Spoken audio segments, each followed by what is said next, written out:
Hi, my name's Odellin.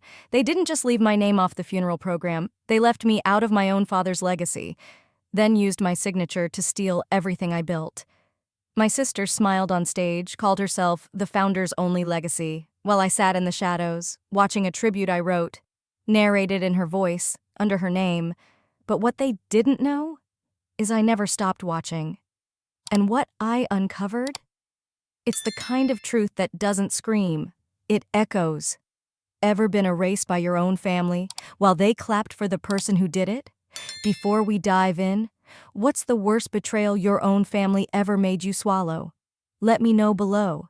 And get ready, because this family drama doesn't end the way they thought it would. I parked 3 blocks away from the memorial center. Not because I had to, but because I needed the walk. Needed the time. The sky was cloudy. Thick, colorless clouds that felt just right for the occasion. Spring hadn't broken through yet in San Mateo. There were no blooms, just that familiar stillness in the air that made everything feel paused. As I approached the tall glass doors, I saw their names printed on the welcome board outside. Thomas Kavanaugh, a life remembered, followed by a list of hosts, Seraphine Kavanaugh and family. That was it. No Odellin, no second daughter, not even a generic survived by 2 daughters. Inside, the lighting was warm, but the smiles were colder. The first person I made eye contact with looked at me the way you'd glance at someone from high school whose name you forgot. She gave a tight-lipped smile and looked back down at her phone. A sharply dressed young woman holding a clipboard approached. "Hi, do you need help finding your seat?" she asked. "I think I'm in the family section," I replied, as neutrally as I could. She looked me up and down, then scanned the printed list. I see Kavanaugh party is rows 1 through 3, but..." She hesitated. "You're not on this list." I didn't flinch. "It's fine, just show me to an open seat." She nodded quickly, gestured to an usher, and I was led to a side row by the aisle, close enough to see the stage, but far enough that I could pretend I was just a colleague from the firm. A small silver "reserved" sign had been placed on one of the seats in front of me. The usher hesitated for a second, glanced behind him, then silently removed it. As he walked off, someone else slid into the chair. I didn't need a label to tell me where I stood. That seat had said it all. The ceremony began with soft music and a slideshow, pictures of my father fishing, golfing, shaking hands with mayors and tech founders. Not a single photo of him teaching me how to check tire pressure when I got my first car. No candid of the 2 of us eating shrimp tacos at the gas station off Highway 92. Just the legacy shots, the curated public image. Then came Seraphine. She walked to the podium in a black dress tailored like armor. Her voice rang out crisp, collected. "My father believed in work, in vision, in legacy, and today as the CEO of the company he built, I promise you that vision will continue." Not once did she mention my name. She thanked the family, our supportive team, our investors who stood by us. She called Dad her compass, called the company their shared mission. The crowd clapped like they'd just watched a TED Talk. I sat still, my hands folded tightly in my lap. One guest, an old friend of Dad's from the construction days, glanced over with furrowed brows. He must have remembered. He must have known I was the other daughter. He looked away. After the final hymn, I slipped toward the reception area. Not many people stopped me. A few gave polite nods. I headed straight for the hallway near the side entrance, somewhere quiet to breathe. I checked my phone. 5 missed emails. One stood out. It was forwarded to my old company address. The one I'd forgotten was still routed to my personal inbox. It was from a thread titled, "Champagne Tonight." The message read, "She finally has it all. No more loose ends. Dad's out and O's out. Clean slate. Pop the champagne." It was meant for Seraphine's assistant team. The sender, her executive aide, the girl I'd trained 3 years ago when she joined us fresh out of college. I didn't feel shocked, just numb. Like my brain had already seen this before and filed it away. I hit forward, sent it to myself with the subject line, "Keep." I didn't storm in and slap anyone, didn't print it and throw it at her. I just stood there in the hallway next to a blown-up portrait of my father with hand-selected quotes underneath. Success demands sacrifice. Loyalty is everything. Build, even when no one watches. None of those words were mine. None of them were his either, not the real him. Just curated lines for display. A kid ran past, chasing a balloon. The string snapped, and it floated up toward the ceiling light. For a moment, I wished I were that balloon. Just rising, out, gone. Instead, I whispered, barely audible to myself, they didn't just bury him today. They buried me too. The inheritance announcement came less than a week after the funeral, and it felt more like a boardroom debrief than a moment of closure. I arrived at the company's San Mateo headquarters early, choosing the back stairwell over the glass elevator. It was quiet. Too quiet. The kind of silence that follows when everyone's already decided where you stand, and it's nowhere near the center. The meeting room was the same one we used for major quarterly reviews. Polished walnut table, water pitchers, a monitor off to the side looping a slideshow of Dad's highlights. I was directed to a seat at the far end, not beside Seraphine, not beside our legal counsel, Cassian Wolf, just at the edge. I didn't see my name on any folder. Cassian stood, cleared his throat, and began reading from the document in front of him. Per the wishes of Thomas Kavanaugh, and under the authority of the revised will filed on record 6 months prior. 6 months. The following allocations are to be made. The primary equity holdings, liquid accounts, and voting control of Kavanaugh Development Group shall transfer to Seraphine Kavanaugh, including all subsidiaries and media rights. I watched Seraphine lean back, hands clasped neatly in her lap. She nodded slowly, like she was receiving a Lifetime Achievement Award. Cassian continued. Odellin Kavanaugh shall receive a framed portrait in memory of Thomas, a personalized letter, and a one-time honorarium of $50,000. My ears didn't ring. My stomach didn't drop. I just blinked, once.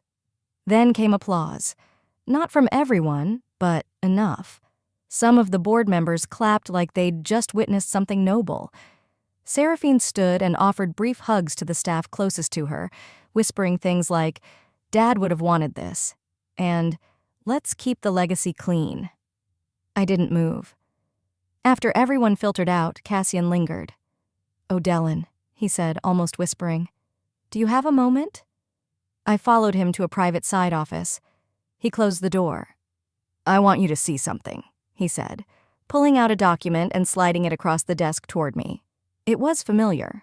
My signature was at the bottom, dated 3 years ago. I scanned the header. Limited POA transfer for internal reallocation, KDG Holdings LLC. I remember this, I said quietly. Seraphine said it was just to cover some legal gaps while she handled the Texark merger. Temporary. Cassian nodded, jaw tight. It should have been temporary, but the document wasn't time-bound, and recently, it was updated with an addendum that made it permanent. I looked up. Who added that? He hesitated. It was filed under her authority, Seraphine's team. It's legal, but I don't think it's right. I leaned back in the chair, the breath slipping from my lungs like steam off a cold cup of tea. So she didn't just take it. She used my hand to do it. Cassian didn't answer. He didn't have to. Outside, the sky was turning, sunlight casting long sideways shadows down the building's glass walls. I stepped out into the hallway, still holding the paper. The frame of Dad and me had been left for me on the receptionist's counter, smiling at a beach I could no longer name, his arm around me, my eyes still hopeful. I walked it out to my car, laid it face down in the back seat. Inside the car, I opened my phone and took a screenshot of the document's updated filing. I created a new folder and named it Truth, Not Tears. That name wasn't just for files. It was a promise. I wasn't going to cry in parking lots anymore. I wasn't going to argue in rooms already scripted against me. And I wasn't going to let Seraphine play God with my name. As I fastened my seatbelt, a memory hit. Tea on the patio, 3 years ago. Her pouring from the glass pot, handing me a pen with a smile that now felt carved from ice. Sign this, she'd said. You trust me, right? Yes, I had. That would never happen again. The silence after betrayal is never empty. It hums. It circles around you. and as I sat in the passenger seat next to my mother, being driven to a gala held in my father's honor, I could feel that hum rising in my chest. 2 weeks had passed since the will was read. 2 weeks since I saw my signature weaponized against me. Now I was walking into an event celebrating legacy, one I'd helped build but was no longer part of. We pulled up to the venue in San Francisco's Marina District. Glass facade, silver lettering, a carpet rolled out more for optics than reverence. My invitation had come not from the company but from a former colleague, the kind who still had the decency to say, "You should be there." Inside, the space gleamed with nostalgia. Enlarged photos of construction milestones lined the entryway. A glass sculpture spiraled upward in the center of the room, etched with the words, "Legacy through Innovation." Underneath, in looping digital script, rotated names: board members, investors, founders. My name was not among them. I glanced at the program, neatly folded on each seat. Seraphine's photo graced the back cover. The tribute video would begin at 7:10 sharp, followed by a keynote address, hers. I was seated toward the back, far from the podium, beside an assistant who kept checking her smartwatch. My mother sat quietly next to me, her lips pressed into a neutral line. She didn't look at me. She hadn't said much since the will was read. But her silence wasn't confusion. It was habit. At 7:10, the lights dimmed. A soft piano chord played, and the screen flickered to life. The tribute began with Dad in his early years, helmet on, sleeves rolled up. Seraphine appeared beside him in every major shot, on site, in meetings, shaking hands with governors and donors. She narrated the film in smooth, practiced tones. I recognized the cadence, because I'd written it, or at least the speech it mimicked. Then came a clip from a pitch we gave at a tech summit years ago. It had been a turning point. The moment investors first saw us not as a family company, but as a scalable force. But in this version, Seraphine stood alone at the podium. My figure, once beside her, had been cropped out. The audio used her voice entirely, even though I was the one who had delivered the final section. The audience applauded, whispers floated in the air like static. A woman at the next table leaned in toward me. "Weren't you in that pitch too?" she asked, half curious, half unsure. I didn't smile. "I wrote that speech." Her eyebrows lifted slightly. "Huh." That was it. After the video, Seraphine rose from her seat and took the stage. Spotlights caught the shimmer of her gown, her jewelry, her power. She smiled, wide, controlled, then rested her hand on the podium. "I thank everyone who built this dream with me," she said, pausing just long enough to draw attention, "and especially those who stepped aside so others could lead." The room filled with polite clapping. A few people glanced toward my section. I didn't return their looks. I knew exactly what that line meant. I hadn't stepped aside. I had been gently shoved, smiling faces all around, cameras clicking, as the door closed behind me. As soon as the applause ended, I stood. My mother followed without a word. We moved past polished tables, trays of champagne, and photo booths manned by staff in black. Outside, the air was crisp. The breeze tasted of salt and steel, a San Francisco kind of night. She lit a cigarette, something I hadn't seen her do in years. "You know," she said, voice low. "Maybe it's just the way things work now. You chose your path." I turned to her. The streetlight cast long shadows over her cheekbones. "I didn't walk away," I said evenly. "I was pushed, quietly, and applauded for it." She didn't argue, just drew in another breath and stared out at the city like she wasn't part of it. We stood like that for another minute, then I walked to the curb and called a rideshare. As the car pulled up, I looked back at the venue one last time. Through the glass doors, I saw Seraphine posing for a photo with a plaque in her hands. On it were words I'd once carved into a draft document years ago, meant to describe our shared mission. Built on honor, powered by truth. Except now, only one of us was still standing beneath them. After the gala, I stayed off the grid for a few days. No LinkedIn, no calls, no more polite nods from people who used to ask for my advice, now pretending I was just some face from a press release. But silence doesn't last long in a family like mine. That Tuesday, I got an invitation via courier, not email. A thick cream envelope embossed with gold, like a wedding invitation. Inside a single card, "We'd love your voice at the Legacy Roundtable, celebrating vision, honoring unity." Signed by someone named Bexley Torres, the new chief marketing officer at Kavanaugh Systems. I hadn't met Bexley, but I knew the type. The meeting was scheduled for Thursday at 11 a.m., inside one of the glass conference suites at our old Palo Alto headquarters, the same building where I'd once spent sleepless nights coding the prototype for our first AI platform.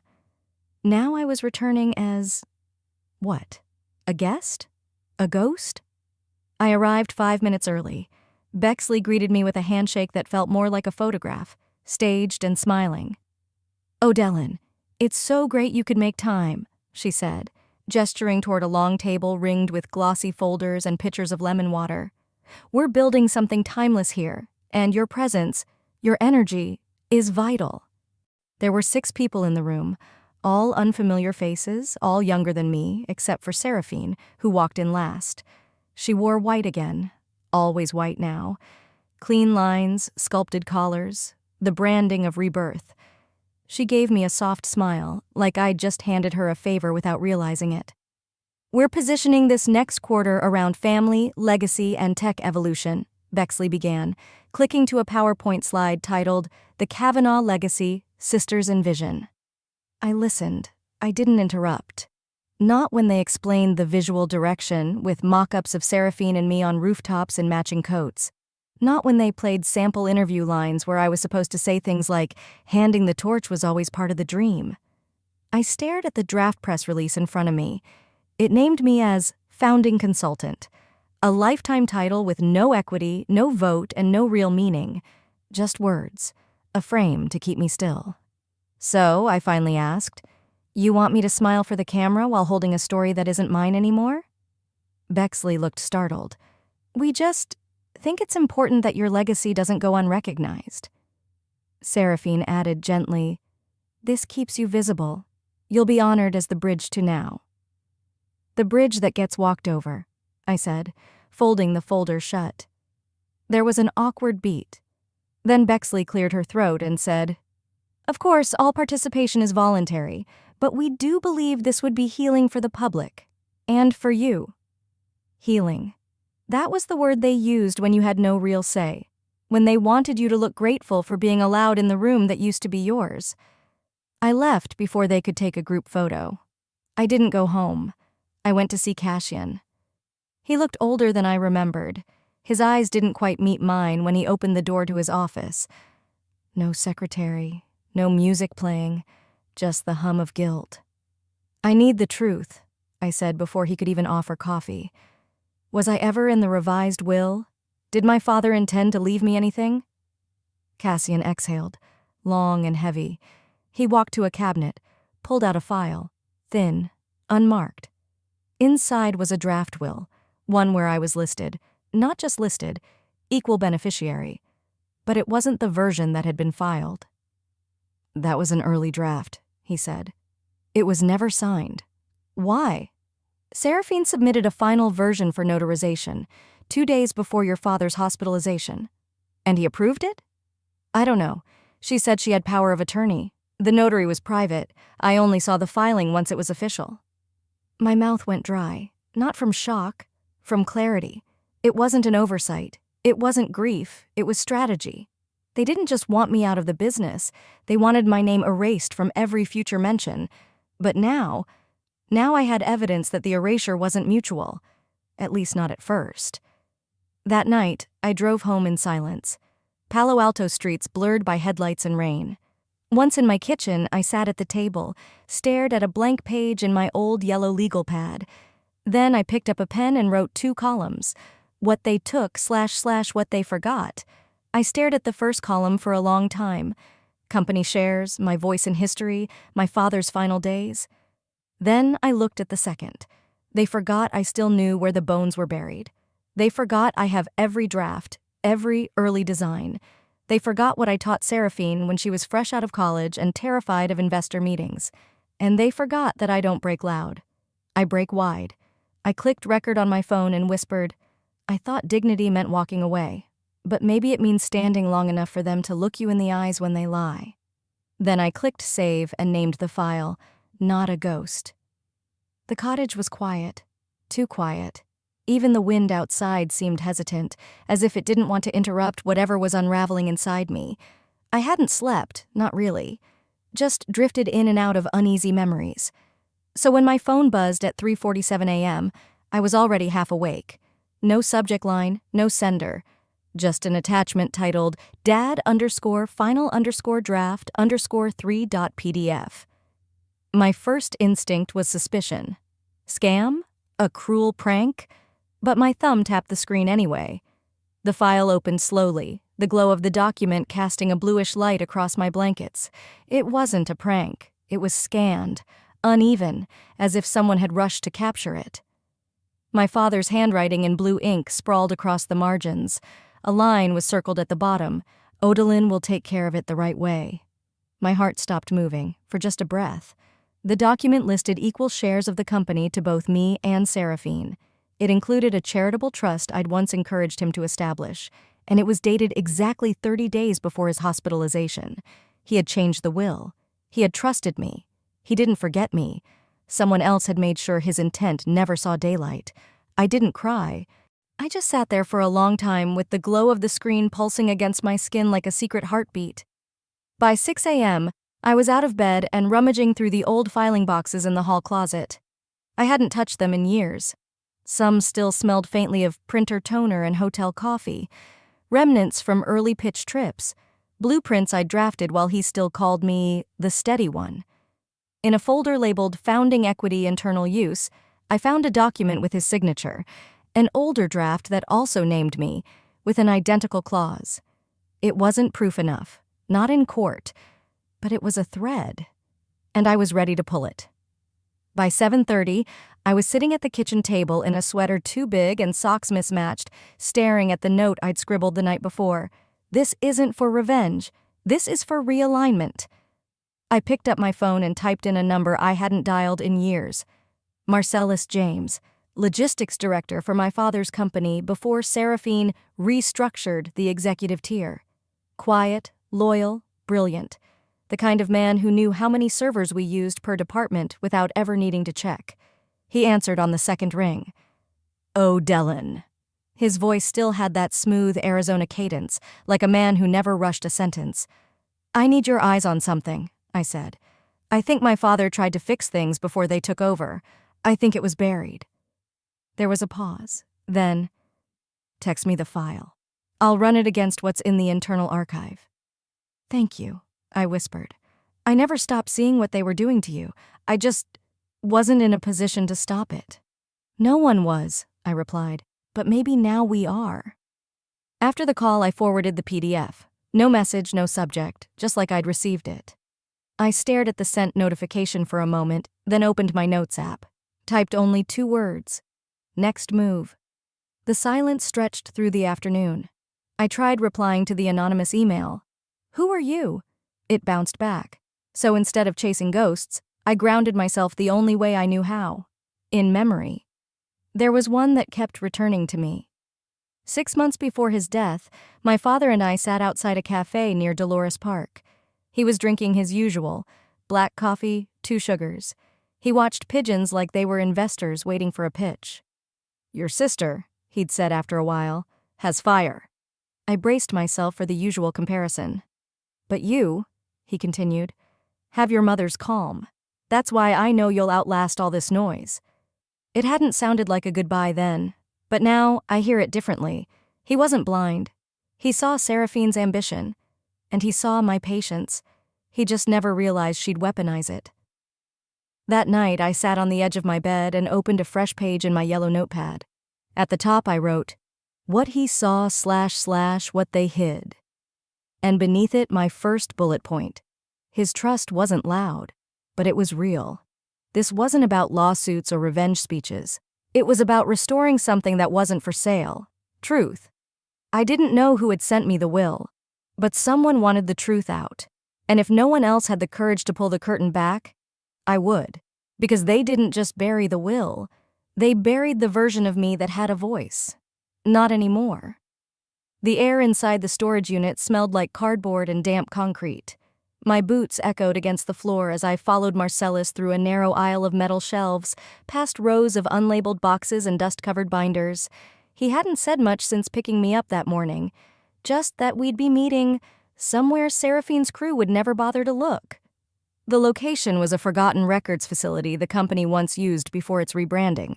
Now it sat locked behind a dented roll-up gate and a keypad only Marcellus still remembered. He stopped in front of a rust-colored filing cabinet. "This one." I helped him pull it open. The folder he handed me was thick, heavy, and humming with quiet truth. "I kept these," he said, "because I knew one day someone would ask to see the truth, not the version sold to investors." Inside, strategy documents from our early days, notes scribbled in my handwriting next to his, project briefs I'd signed alongside our father, even a flyer for our original pitch night, my name listed first. I ran my fingers along a photo of the three of us, Dad, me, and Seraphine, all smiles. The caption read, "The minds behind Kavanaugh Labs." It was dated 4 years before I was edited out of existence. "So I was never erased," I whispered, "just overwritten." Marcellus didn't nod. He just watched me with something that looked like grief. An hour later, the door creaked open again. A young man in a hoodie and wire-rimmed glasses stepped inside, clutching a messenger bag like it contained state secrets. His name was Lyndon. He couldn't have been older than 27. "You're O'Dellin?" he asked.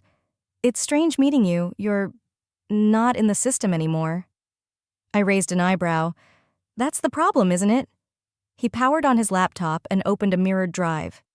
"I used to contract for your sister's transition team. Was part of migrating legacy systems to cloud. I wasn't supposed to keep access, but I did. And I saved some logs." He clicked into a folder labeled archive_old, legacy_tag_overrides. I watched the screen as a series of names, entries, and metadata lined up, each bearing my former employee ID, each showing a history of being replaced. Under Project Lead, my name had been rerouted to Seraphine's. Under Founder Mentions, citations were removed, replaced by blank fields or generic placeholder text. "They didn't delete you," Lyndon said, eyes fixed on the code. "They reattributed everything, like you were just background." I leaned in, staring at one line where a speech I'd given to the board was now credited to Seraphine. The timestamp was from the night I was in the hospital with pneumonia. "They made it look like I never existed," I muttered. The words came out flatter than I expected, almost like a line rehearsed for a play I never auditioned for. Marcellus laid a hand on the table. "This is proof. This isn't pain anymore. It's structure. It's intent." I nodded. "And intent is everything in court." Lyndon cleared his throat. "I also have a dump of email trails between the comms team and the rebrand consultants.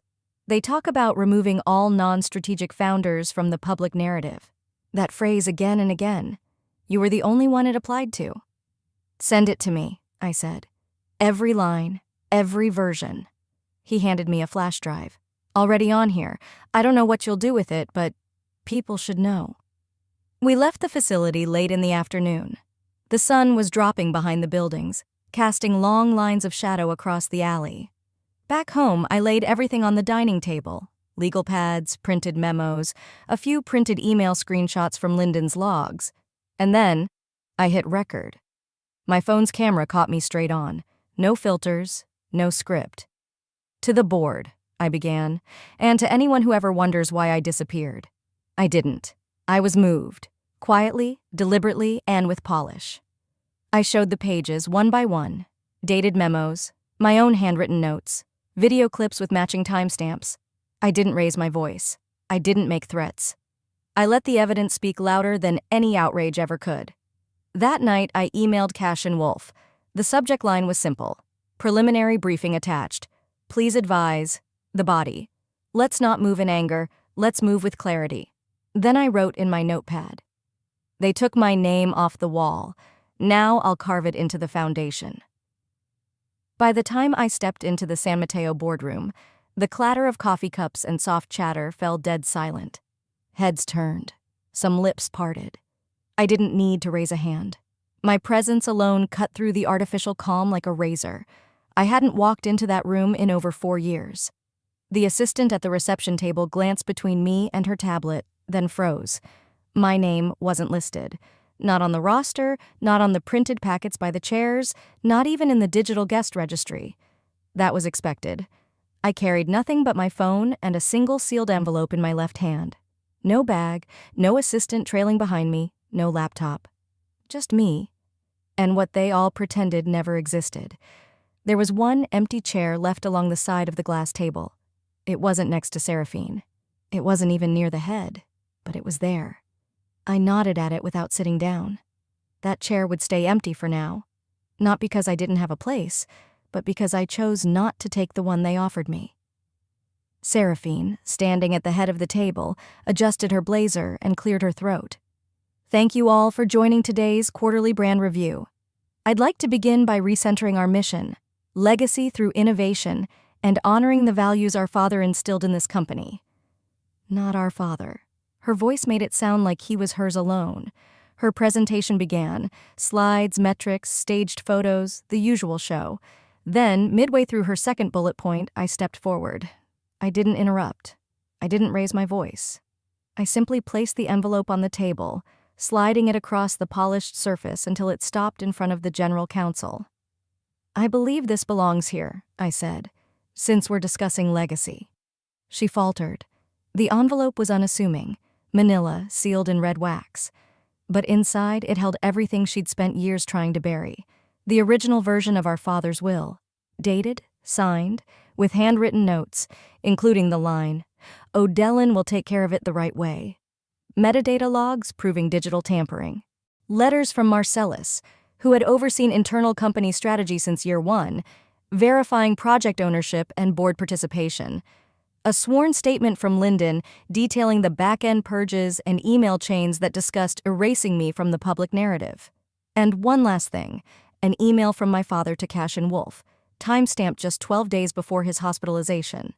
In it, my father wrote, "I've asked Seraphine to hold the edits until I return from my appointment. O'Dellin and I need one more meeting. I owe her that."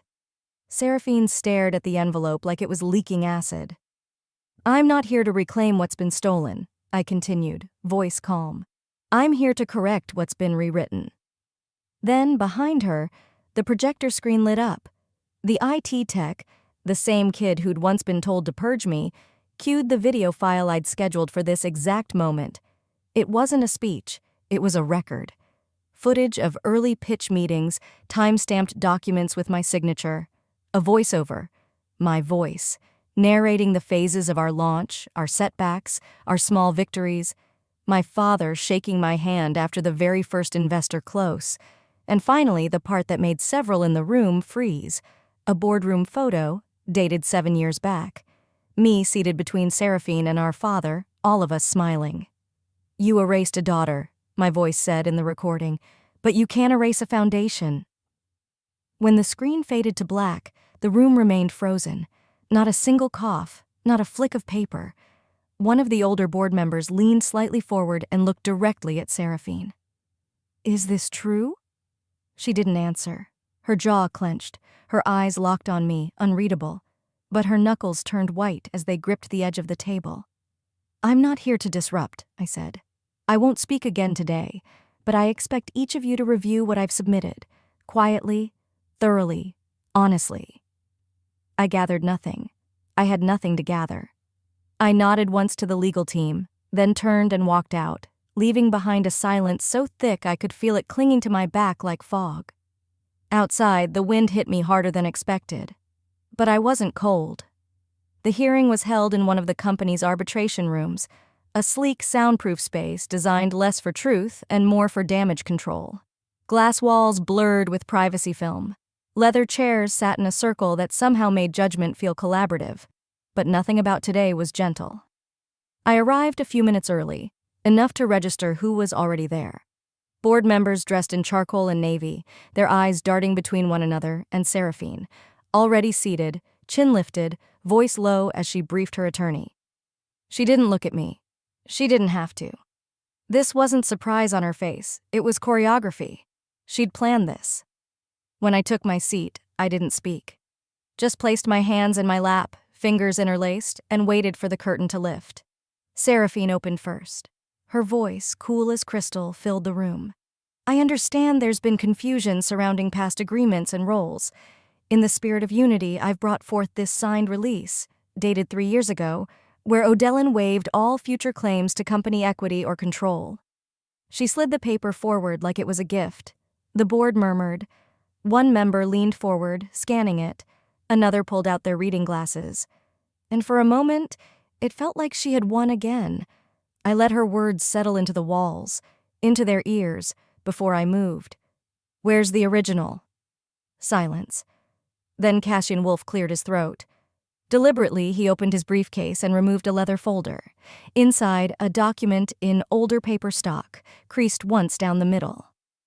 This, Cassian said, placing it between the copies, is the full, original version of the agreement. He paused. It contains a clause, a reversal clause, inserted by O'Dellin and her father.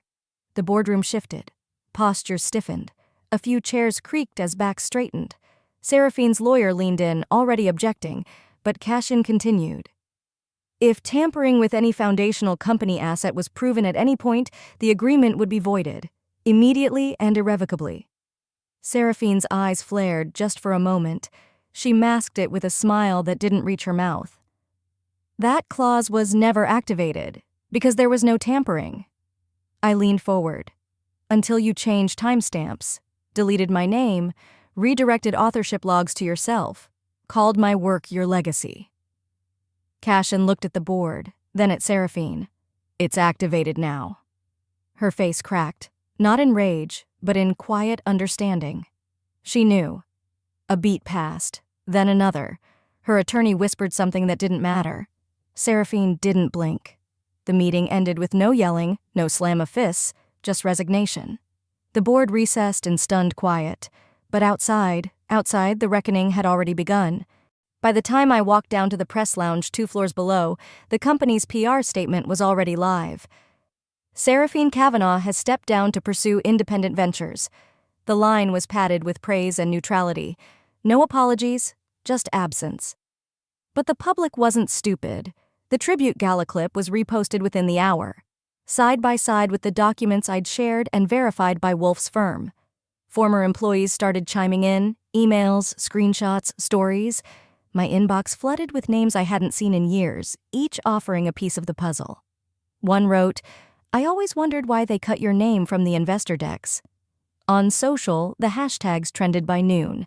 Kavanaugh Truth, co-founder erased, legacy restored. The narrative didn't just flip, it ignited. And yet, as I sat alone that evening, watching it all unfold, I didn't feel triumphant. I felt hollow. I hadn't wanted this path. I'd only walked it because the alternative was silence. I didn't want her to suffer. I just wanted her to admit I was never meant to disappear. The morning of the tribute, I stood by the window, coffee cooling in my hand, watching a pair of seagulls coast above Half Moon Bay. The wind had picked up. I hadn't RSVP'd to the board's invitation, but they had sent it anyway, printed, embossed, and for the first time, with my full name in bold. O'Dellin Kavanaugh, co-founder. I didn't reply. I just showed up. The company atrium had been transformed, orchids lining the walls, soft jazz humming beneath polite chatter. This wasn't just a tribute, it was a soft rebranding. After everything, they still wanted the illusion of continuity. Familiar faces greeted me with nods, some with shame, others with relief, but none dared say the words they should have said years ago. A young woman with a headset led me to my assigned seat. It wasn't on stage, it wasn't near the board. It was 2 rows back, just enough distance to remind me the spotlight was optional, and that day, I didn't want it. But on stage, just beside the podium, sat a single chair, empty. A gold nameplate read, O'Dellin Kavanaugh. I let the corner of my mouth curve slightly. It was a gesture I knew they didn't understand. They thought it was grace. It was clarity. The ceremony began. There were speeches. Safer, shorter than usual. No one wanted to misspeak. The new CEO, one of the younger board members, talked about legacy, stewardship, and returning to roots. Words carefully chosen, scrubbed of guilt, but trying. Then came the intern. She stepped onto the stage, nervous, holding a folded piece of paper. She couldn't have been more than 22. Her voice trembled as she read, "Before I joined this company, I studied the pitch decks from its early years, the ones with margins still hand-marked, the ones signed, not stamped. And I saw the name O, Kavanaugh, on every project I admired. I didn't know her then. I do now. I'm here because a woman named O'Dellin created a blueprint that people like me now get to build on." I felt my mother's hand brush mine. She leaned in and said softly, "You were never invisible. They just closed their eyes." And I breathed in. After the applause, I didn't go up for a photo. I didn't wave. I simply stood, met the eyes of those who looked my way, and nodded once. That evening, I hosted a small dinner. Just a few people. Lyndon, Marcellus, my old mentor from the early product years. We didn't talk about lawsuits or boardrooms. We shared stories, laughed over memories no one else remembered. At one point, Marcellus handed me a small leather-bound notebook. "It was your father's. He kept it in his desk drawer, said it was for things that didn't need to be filed, just remembered." Inside, on the first page, in his slanted, all-cap handwriting, "You were always the anchor. You never needed the spotlight." I closed the book slowly. Later, after everyone had gone and the dishes had been washed, I stood by the sliding doors and looked out toward the water. The wind had calmed. The tide was pulling out. Some chairs, I realized, were never meant to be filled. Some were meant to be left empty, as a reminder. Some stories don't end with applause. They end with a quiet reclaiming of truth. O'Dellin didn't fight to be seen. She chose to stand tall where they once tried to erase her. Have you ever felt written out of your own family's story, like the seat you once held was never yours to begin with? If this family drama moved you, don't forget to like, comment, and subscribe for more stories that speak where silence once lived.